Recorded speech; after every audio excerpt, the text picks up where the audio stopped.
Blame is not a strategy for a meaningful life. Blame is not a strategy for greatness. So you gotta resolve that, number one. Stop the bullshit blame. What's the one thing to focus on if you can only focus on one? I think it's smart to focus on one thing primarily.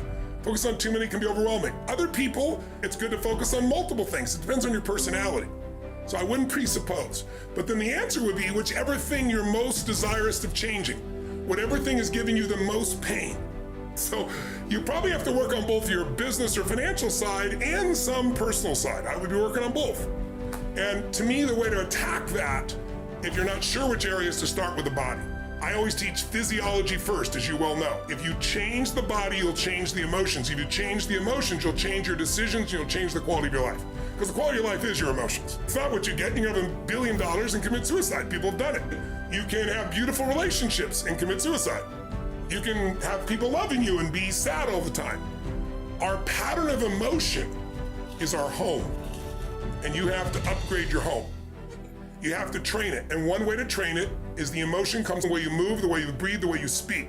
So if I said to your listeners, there's a depressed person behind the curtain over here, and I'll give $100,000 to their favorite charity if they had to describe their body, their posture, and they're depressed, you tell me.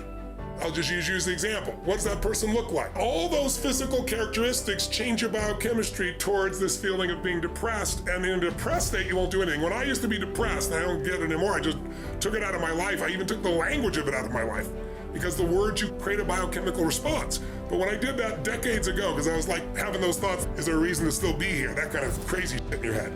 I got out of it by using anger originally. I'd much like sometimes if somebody's really sad or depressed, I'll make them angry. People are like, what's he doing? He's making them angry. Because angry is much more resourceful than depressed. From anger, I can get you to laughter, I can get you to taking action. And then gradually I got where I didn't need anger. It was about growth. It was about contribution. It was about meaning. So there's like stages to go through. But to answer your question, they should work on both their business side of their life and personal, one of each. And in order for either one of those to work, you need to be in a strong emotional state. And if you start with your body, I start every morning in my cold water, I start every morning with my workout. I start every morning on feeding my mind, right? So there's certain things you gotta do physically so you're strong enough to remember the truth. Because remember, fear is physical.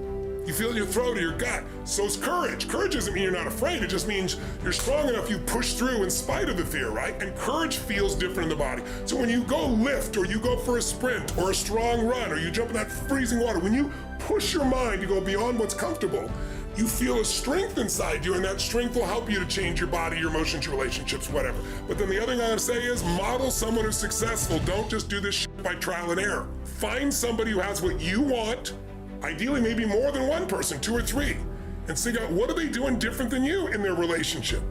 What do they believe different than you about relationship? If it's their body, what are they doing different? They're not lucky. They're doing things differently. You might be slightly biochemically different, but there's patterns there that you can see. And so instead of learning by trial and error, which can take decades you may never learn, Jim Rohn taught me success leaves clues, man. Find someone who's got what you want, study what they do, every aspect of it, and then add yourself to it. And that's the pathway to speed of transformation. So now I've done it. I'm not the only person. There's so many companies that went from worse off than they'd ever been in their history to the best off because they found a way to pivot. But that required a psychological piece of not blame. So maybe it's time for you to think for yourself and model what works instead of just what you're told.